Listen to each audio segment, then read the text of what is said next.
Here comes the field for the Mohawk third, starting the 2003 Nassagaweya Stakes. And they're off and pacing, looking for a big start from the outside post to his front row. He's crossing out of there, one of the best away. GRIN up in the middle of the track. Western Terror between Pacers, and Town Champion will land in the four-hole in a snug spot, though. Gear to Gear is going to drive on through aggressively into that top five. Moving from on the outside was Brando to take sixth in the first turn, and Dr. No has a couple beaten.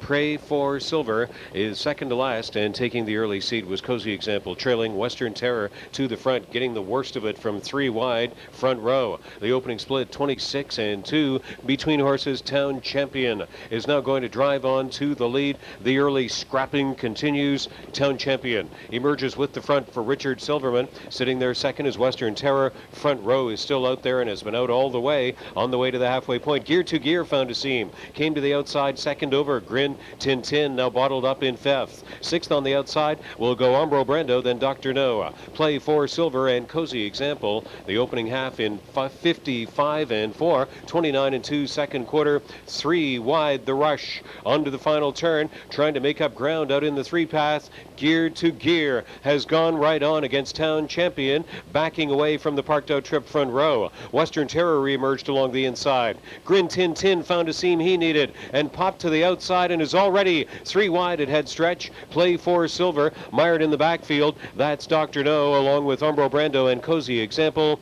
into the top of the stretch. 124-1, 28-2 in the third quarter. GRIN got a weaving through steer off the final turn, and he's moving away for George Brennan. That's GRIN with a traffic troubled trip, and he still gets through to win the Nassagaweya Stakes First Division decisively. Western Terror back through for second. Town Champion third. Play for Silver fourth. GRIN 151-4.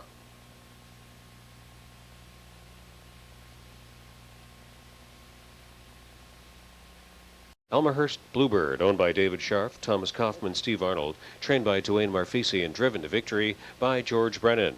The fourth win in 9 starts this year, just 3/5 of a second from the track and stakes record. 151-4 in the third race. GRIN Helping us out with the winner's circle presentation, special thanks to Hans Grotke, horse racing writer from the Toronto Star newspaper. And Hans Grotke, as a point of interest, had a horse named after him, Harness Hemingway, who qualified yesterday morning here at Mohawk. So Hans Grotke, watching for your writings in the Toronto Star, along with how Harness Hemingway will do in that pacer's upcoming career. George Brennan, driver of GRIN winner of the first division of the Nassagaweya Stakes, 151-4. George, he was large today. What was the difference today between races that we've seen from him recently? Well, he's gone 3 in a row now. Good. Dewey's got him in top shape. That always helps. And he's just been good right along. Even in the Metro Consolation, he was good. He just got hung up on the outside in the last turn and got a little rough. And then he paced home real good that night. So he's been good all starts for me. So again, this race, as they begin to pick up speed going toward the three-quarter pole, I noticed that Jack Moiseyev's horse got a little bit rough there, and then you had to go 3 wide. Your horse looked like he got rough there for a moment. Did you have to collect him, or did you just drive him right through it? No, I had to collect him. He's the type of horse right now at this stage of his career where I try to put him on the inside in the last turn. Tonight it didn't work out, so it was hit or miss if he was going to stay pacing, and we hit, so it was all right. Now, you've got a delicate decision that you have to make there. If you collect him up, you lose momentum, and you have to get him started up again. Or if you drive on, he can break. What's your thinking at that point in time? I just start praying. Well, obviously somebody was listening tonight. Now, he's not your only live mount that you have tonight. You've also got Camelot Hall, the winner of the Metro Pace, for $1 million.